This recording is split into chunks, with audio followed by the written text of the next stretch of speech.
Space, the final frontier. These are the voyages of the crypto Starship. Its mission, to explore new technologies, to seek out new life in the crypto universe, to boldly go where no blockchain has gone before.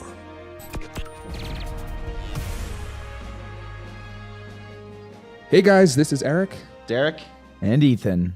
And today we have a great episode with Bluzelle, a company that is building a decentralized database. Derek, I know you had a great interview with these guys at the Vietnam Blockchain Week. Can you give us a quick summary of what you talked about and where you think Bluzelle's going? Yeah, absolutely. So I was personally really excited to interview these guys because I've been following their project for probably 2 or 3 months. I first saw them listed as one of Ian Bellina's favorites, and Ian Bellina is an ICO reviewer. And I tried to get on their whitelist to participate in the token sale, and I couldn't get on the whitelist, and I was really bummed. But I followed the token sale anyway. It seemed like a really interesting project. So when I got to meet the founder at Vietnam Blockchain Week, it was kind of like meeting someone famous in person and be like, whoa. Yeah, so it was really fun to be able to have that conversation with him. And we basically talked about where he thinks the future of the decentralized internet is going. They're building a decentralized database, and we talked about kind of how that decentralized database works. And then we also talked a bit about his experience actually running a token sale, becoming a project that's kind of well known in the industry, and going from 2,000 people in their Telegram to 10, 20,000 people in a matter of weeks. So it was a really comprehensive interview. We covered a lot of different topics, from like the philosophy of being decentralized to the deep technology of the product he's building, and token sales, and a bunch of other things. Oh, that's great. That's great. When I listened to it, there was a lot of great conversations about the current setup when it comes to databases, when it comes to personal data, when it comes to companies that own your data today. And I think you guys went into the 3 major companies that, if you really break down where your data is, almost everyone in the world probably is on their database at this point if they're connected to the internet: Google, Facebook, Amazon. And how moving away from that centralized model is going to be a huge benefit, not only for the people and their data themselves, but when it comes to security. Yeah, definitely. And the one caveat I would add for listeners is we get a little bit technical for a few minutes in there, but don't worry, we jump out of the technical stuff pretty quickly. Like, I personally found the technical stuff really interesting, but don't worry if it gets a little bit technical. We get back out into the philosophical and the cryptocurrency and blockchain topics pretty quickly. From technical to philosophical, great. I'm really excited. That's not going to be a roller coaster ride at all. Oh, man. It takes me back to my college days, taking philosophy 101 and just the endless amount of technology information. 101. Tech 101. I'm just like, everyone I talked to just dreaded taking these philosophy courses, just getting into these deep logic and expanding the mind. Plu, you're doing a great job getting people excited for this podcast. Hey, I minored in philosophy. I love philosophy. I'm just trying to relate to our listeners here. well, with that, Plu, can we start up the warp engines? Oh man, before we take off, let's just imagine the universe is ever expanding and always all inclusive, but the crypto universe slightly decentralized. Welcome aboard the Crypto Starship. Warp engaged, maximum velocity. All right. Pavel, thank you so much for being on the Crypto Starship podcast. Welcome. Hey, thanks, Derek, for inviting me. And it was good that we're both in Vietnam at the same time for Vietnam Blockchain Week to do this. Absolutely. Yeah, we both got kind of a crazy schedule jumping from conference to conference. Yeah, well, usually we do these over phone, Skype, or video conference. And it's cool to do it in person in a new city that we're both in. Absolutely. Yeah, kind of adds to the vibe, I think. So for listeners who aren't familiar with you, do you want to just quickly introduce yourself and Bluzelle and your background? Yeah, so my name is Pavel. I'm co-founder and CEO of Bluzelle. Bluzelle is a decentralized database. So what we mean by that is how we have Oracle in the traditional internet where data is stored. Well, we believe in the blockchain-based world, it'll be decentralized, and we're going to fill that role of Oracle. Awesome, fantastic. Yeah, I've actually heard a lot about Bluzelle over the last few months. It was one of the most, people were more excited about your project than many other projects in the token sale space, and it was definitely something that I followed, and very glad we got to sit down and talk about it. Oh, cool. Thanks. Yeah. So for listeners who are kind of more new to the tech space, can you just explain what exactly a database is, especially as compared to other solutions like Filecoin or storage that might be more like a Dropbox? How does that compare to what a database is? Yeah, so an easy way to think about it is, let's say Instagram, right? So if I take a picture, that picture's got to be stored somewhere. So that's a file, Right. right? Here it just happens to be a JPEG or whatever. So that's stored somewhere. Now, if I tag you, Derek, and said, hey, we're over here in Ho Chi Minh City, and we put that location, that's the data behind it. That has to be stored somewhere else, such on a database. So that's the easiest way to identify that the picture, the file goes one place, like Filecoin or file storage, and then the data around that would go in another place, which would be Bluzelle. Got it. Perfect. And you mentioned the decentralized internet, and in your white paper, you mentioned the new internet as well. I'm curious, what does the decentralized internet mean to you, and where do you see the blockchain space going in the future? What is the decentralized internet, and how do you guys see databases and Bluzelle playing into that future? Yeah, I think the reason it goes down to what everybody really got into Bitcoin initially, and then they started understanding what can the blockchain do, what Bitcoin really exemplified. And it's really about shifting the power from the current world and breaking that up to, a new world where it's distributed and more people have access to it.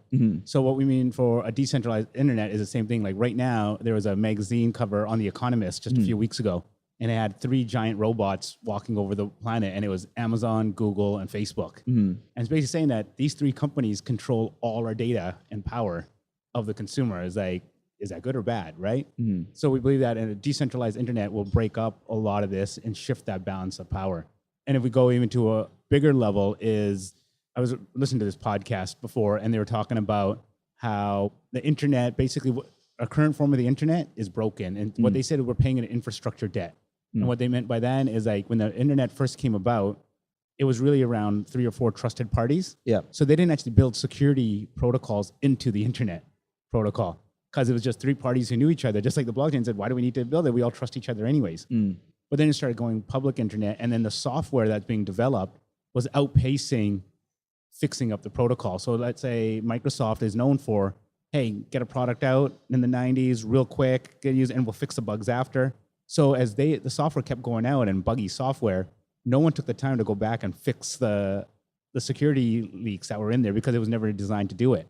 So now that's how we get all these security break-ins, and that's why a lot of the privacy is gone. Because if you want to use a product like Facebook for free, that's secure. Well, give up all your privacy rights. Same with all that. So by doing it decentralized, we can fix a lot of those security flaws and scalability flaws that the current internet has, and basically shift that power over. Awesome.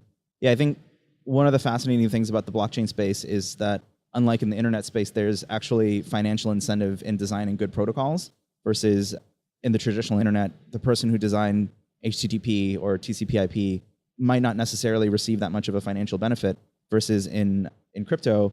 Yeah, mostly it's the protocols kind of competing to be the most scalable, the most usable, the most. So it's cool to kind of see the power and the incentive shift to a different. That's actually really, you touched on something where not a lot of people actually really think about it to that level of what you just said, is like incentivization is really critical to anything. Like you said, the guys who invented, TCP/IP, HTTP, like, are they well known? How much did they benefit? Nobody knows. At least now you can, like you said, like you're incentivized to not only build it, but also if you're partaking in it and you're helping grow that community, that rostered, you're incentivized too, because now you can, if you're the original Bitcoin miners from the beginning and help spread that, why shouldn't they benefit later on when everybody else catches on? So it is rewarding the early adopters and the risk takers and the innovators. Absolutely. From what I understand, Bluzelle focuses more on decentralized applications, while one of your competitors, BigChainDB, focuses more on enterprise. Is that correct? From what I know of how they've built their model, right? So we're both doing it in a decentralized way, multiple ways to skin a cat. They've been doing very well going after the enterprise market for the past couple of years, from what I know. And so ours was, hey, we don't want to go after that market. Let's go after the DApp world, the smaller developers who need this stuff and need proper databases to manage the projects they're building on, whether it's on Neo. So we just decided to aim at a different target market. Got it. And how does a DApp actually interact with Bluzelle? So if I was building a typical web application, I might install like MySQL and kind of connect my app that way. How does it work with a DApp that wants to interact with Bluzelle? Yeah, so it's how it can be unique here is, let's just say you're building your dApp, and let's just for simplicity's sake, it's a calendar app. Yeah. But it's decentralized. Yeah.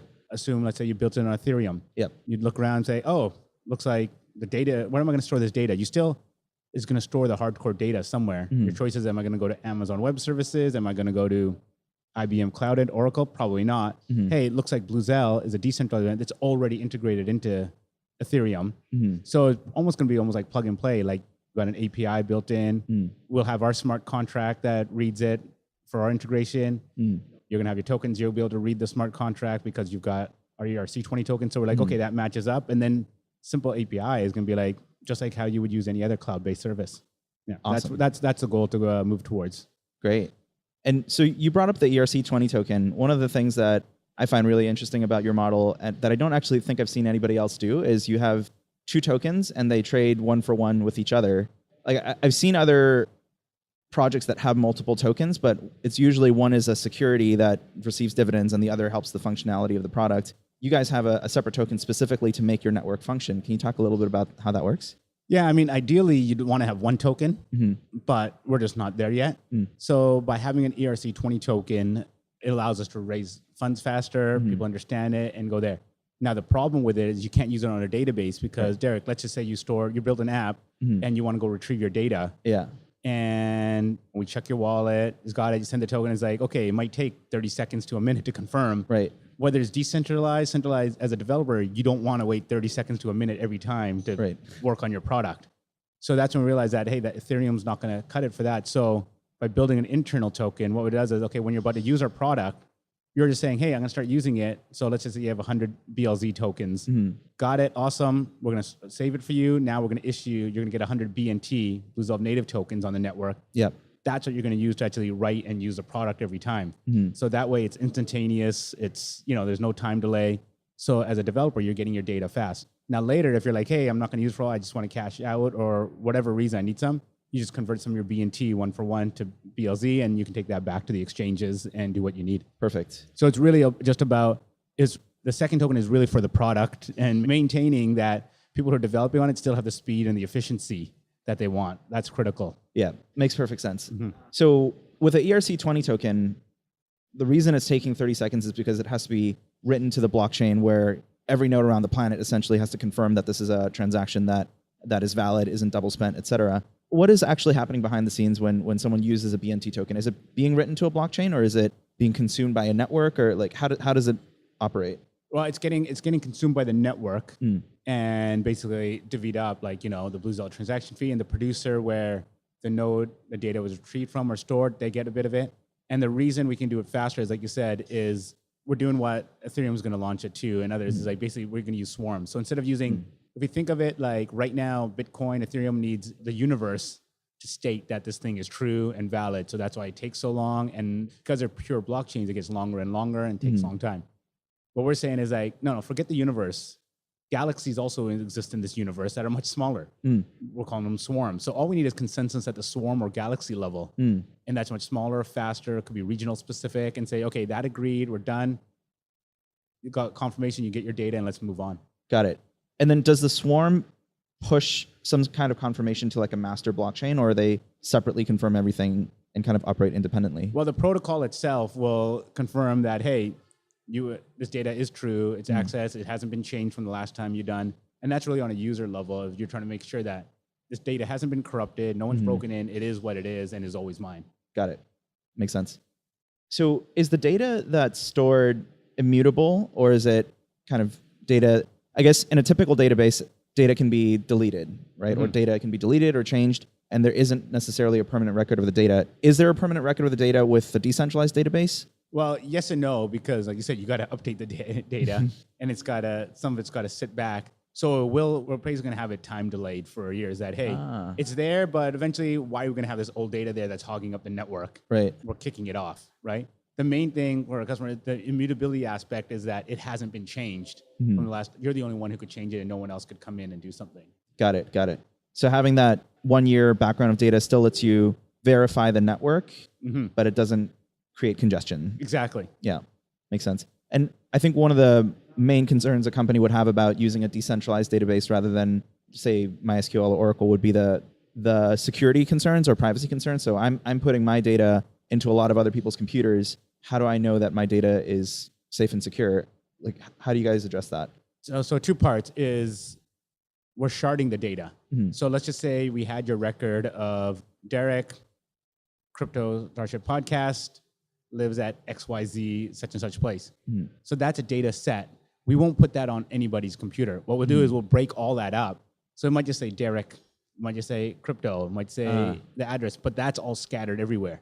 So each node is encrypted differently and uniquely. So even if somebody broke into one of the nodes or somebody's computer that this is stored, all they got was maybe it says Derek. What does that even mean? It's like, okay, data is nothing without context. So if it just says Derek, Right.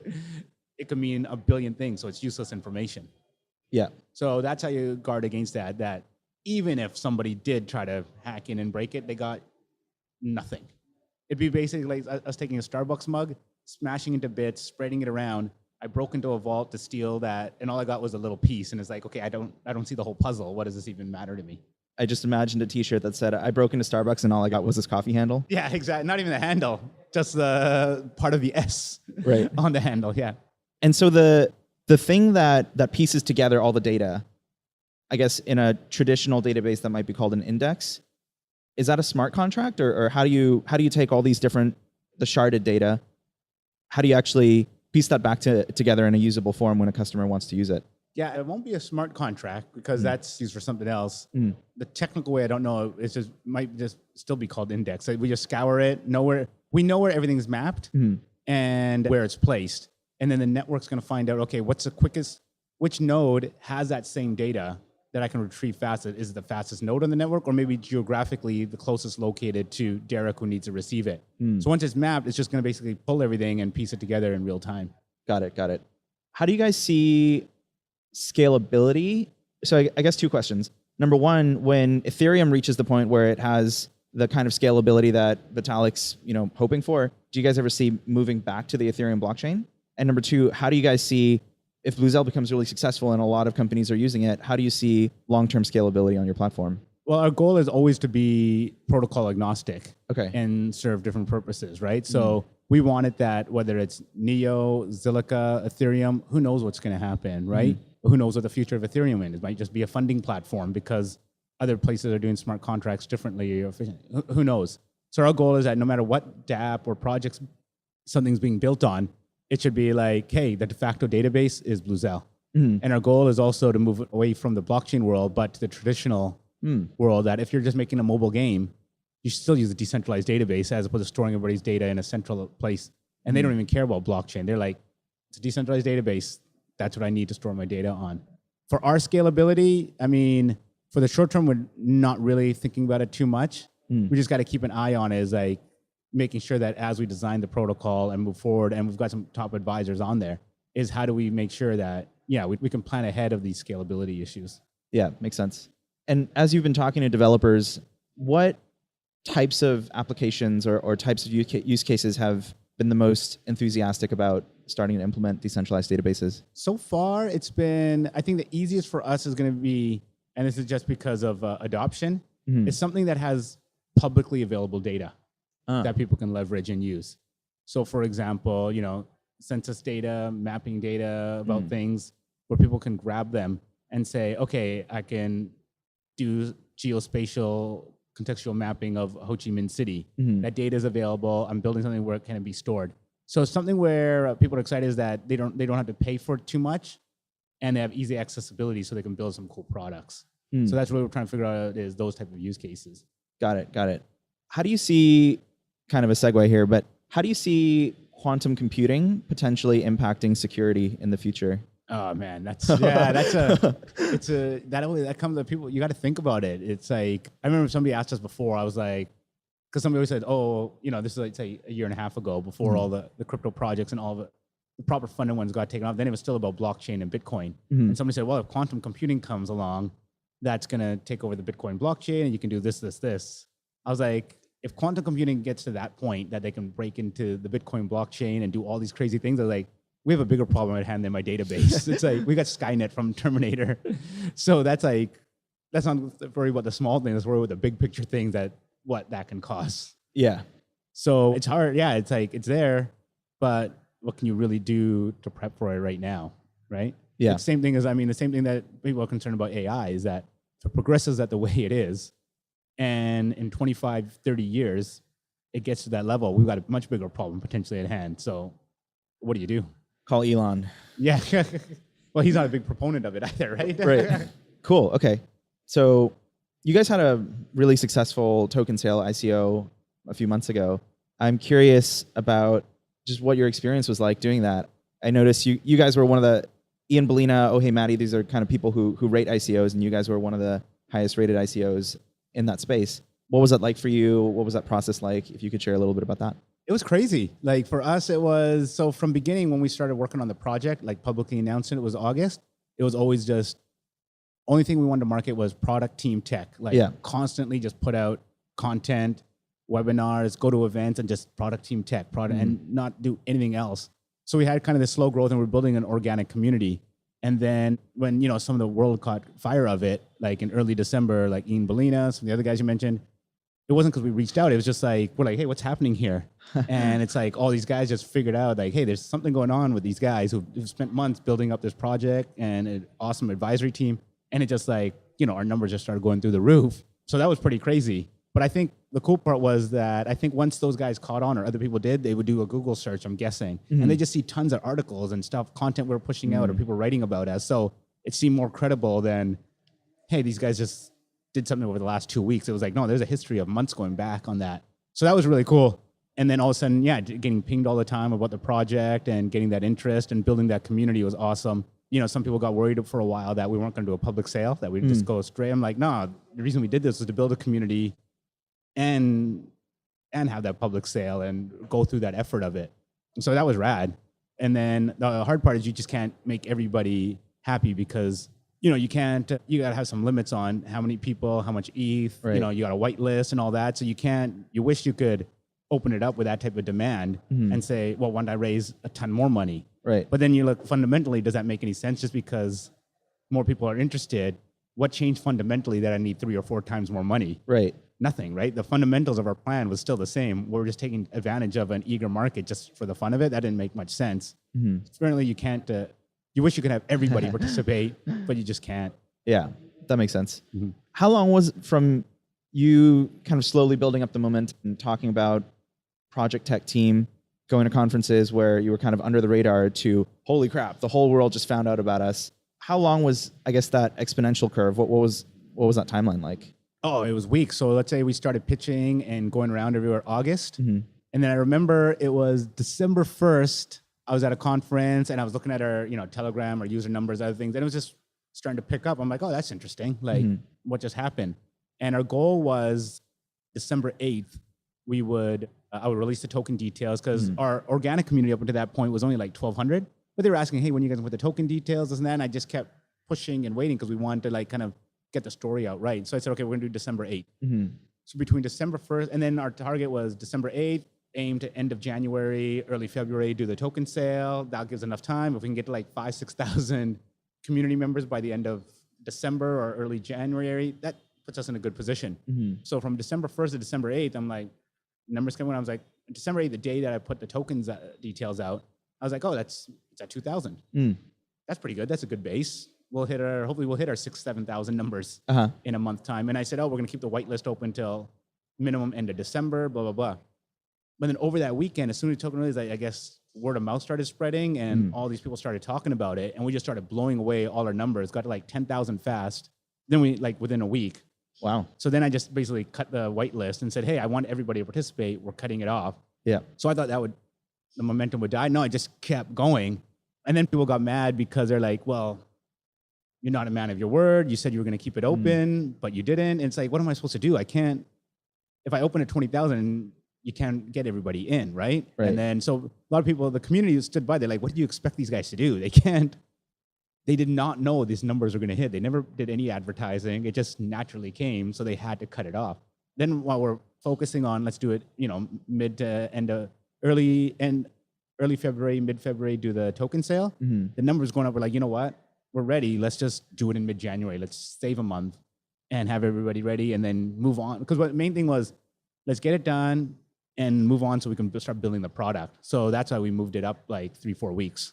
But the exercise of doing it was that ramp up was cool. But then once everybody got engaged and giving them the information, the news, and getting them excited and spreading the word, it was awesome. Like it's a cool feeling to have. That's great. That's great.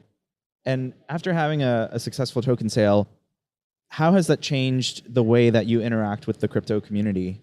I imagine people interact with you differently, and there's more exposure to the project. I'm just curious what's it like now being a post ICO project? A bunch of cool things, like going to events and there's people coming up and say, hey, heard about the project, we're following along. That's just super rad. I introduce myself to somebody and they're like, oh no, we know what you guys are. And I'm just like, okay. Like I said, we're just focused product team tech and just kind of did that. We were in San Francisco a few weeks ago for the Neo DevCon, and guys came across the street to say hi and said, hey, we're part of the token sale, get some pictures.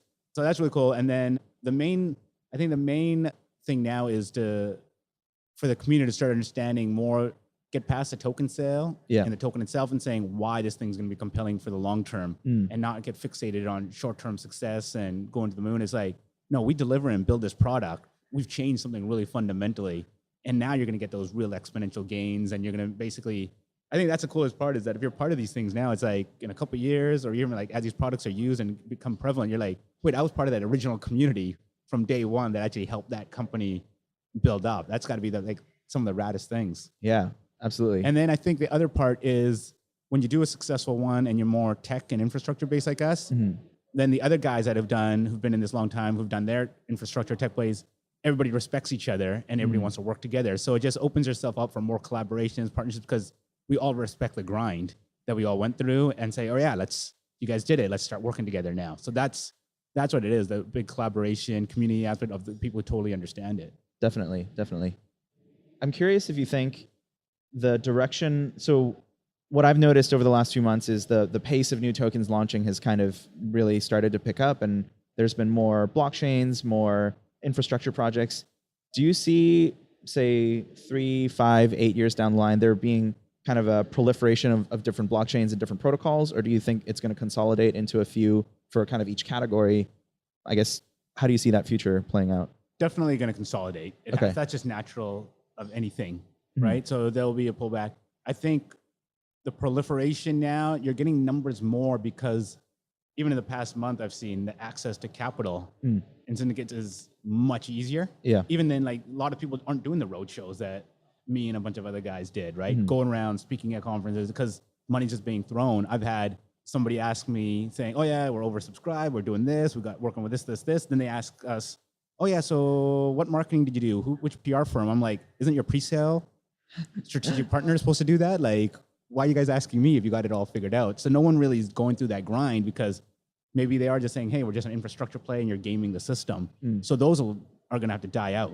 Yeah. So that's a hard part, is that you've got those and people haven't really gone through the grind of how to build these things up. Like our pre-sale guys, people always say, oh, they took a big chunk. It's like, yeah, my pre-sale guys actually added value. Like even just 2 days ago, one of them called me and said, hey, I'm at such country. I talked to some press. They were wanting to know about blockchain, proper infrastructure projects. He goes, I pinged them about you. That's what a proper pre-sale strategic investor should do, right? Is like advance us to go further. Another one called and said, hey, we're going to sponsor an event in a couple weeks in London. Love you to come down and we'll set up some meetings and some meetups and local stuff. Yeah, that's what they should be doing, right? If you pick the right guys. If you just take money from anybody, well, yeah, you're not getting that value add. Yeah, that makes sense. Yeah. So for us, it was important that in our private sale that they were picked properly, they can add value. And I was always asking, what can you do? It wasn't this guys calling up and like, hey, we got some money, I want to send it. I was like, no, I want what's more there. Yeah. So just so I understand, and so our listeners understand, is the process of doing a token sale, first you have private strategic investors, and then you have more of a private pre-sale, then you have a private, like a public pre-sale, and then a crowd sale? Is that kind of the order things go?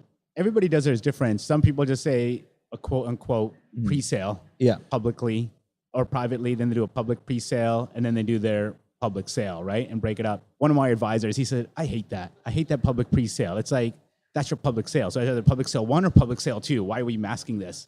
So ours was, no, we're just going to do a private sale for 60%. And, our goal was 40 to 60%. And we'll keep that there, and that's just be people we knew, strategically fit, people we met at conferences, came through an internal network that were credible. And then we said, there's no public pre-sale at a discount. It's like, no, it's just a public sale, and that's it. Yeah. So that's just the way we decided to do it. That makes sense. And when you're looking for those strategic investors, what are the qualities or strategic connections that you're looking for that they can bring to the table? Well, let's take money off the table, right?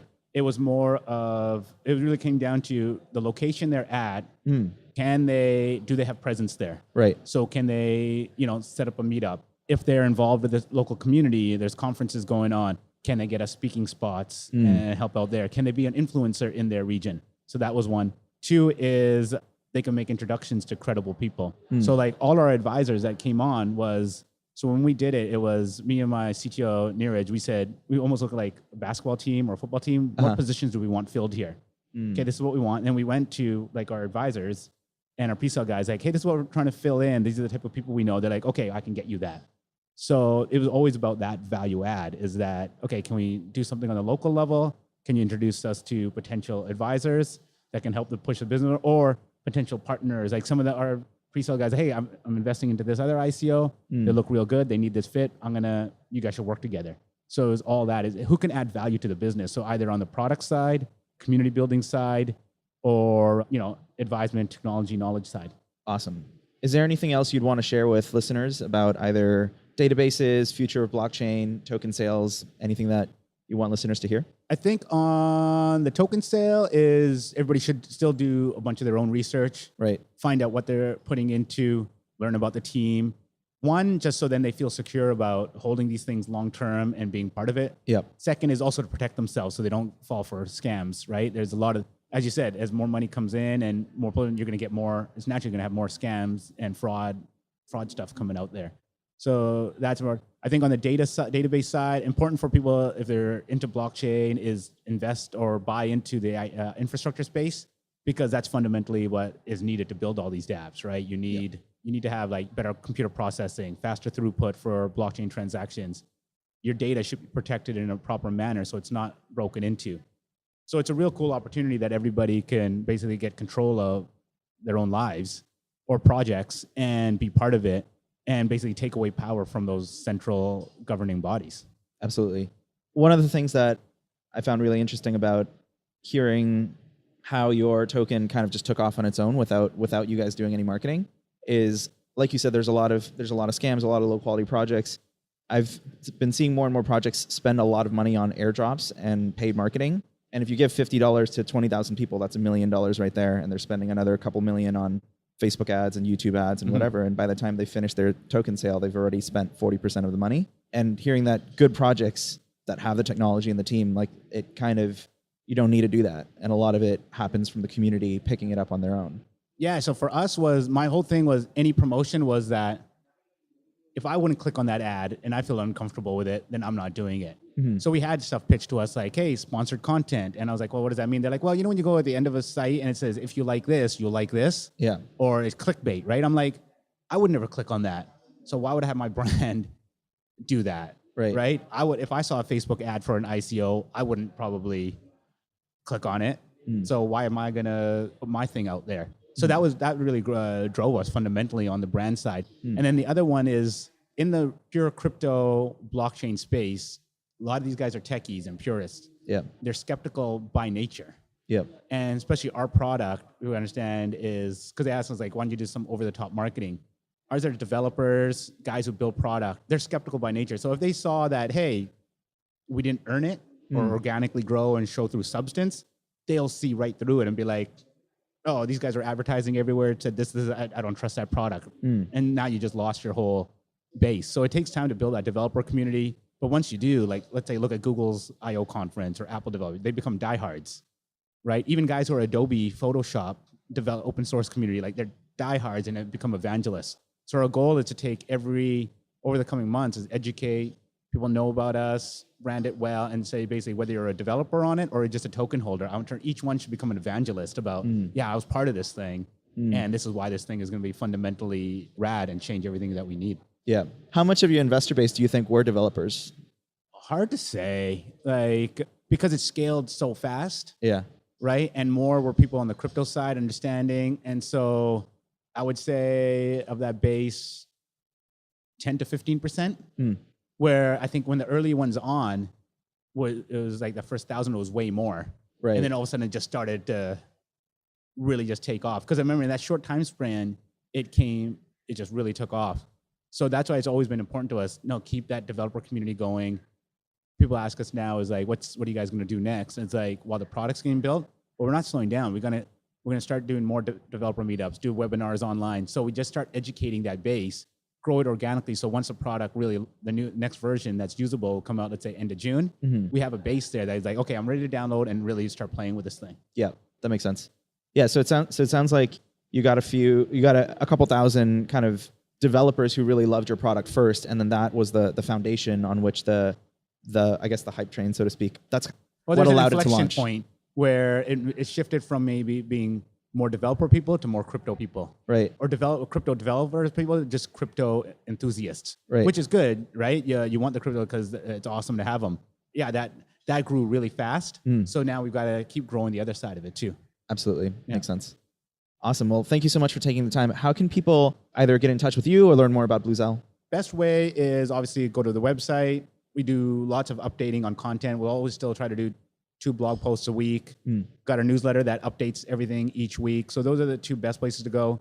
And then our Discord channel is really good now because instead of just Telegram being just a constant feed and not organized well, right? With Discord, we can organize and break everything into groups. So if somebody says, hey, I just want to check out a bunch of their videos that they've done, go there, and then they can see all the history of the videos and click through them. If it's like, hey, I just want to read a bunch of their blog posts, it's in one central place. So it's easily navigable and organized well.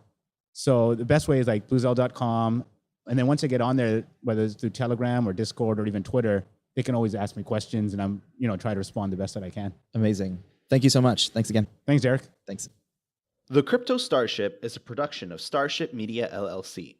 The contents of the show, including our videos, podcasts, and our website, are provided for informational, educational, and entertainment purposes only.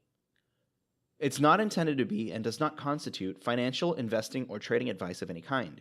You shouldn't make any financial, investing, trading, or life decisions based on our show. Understand that investing or trading in digital assets has potential risks involved. Before investing,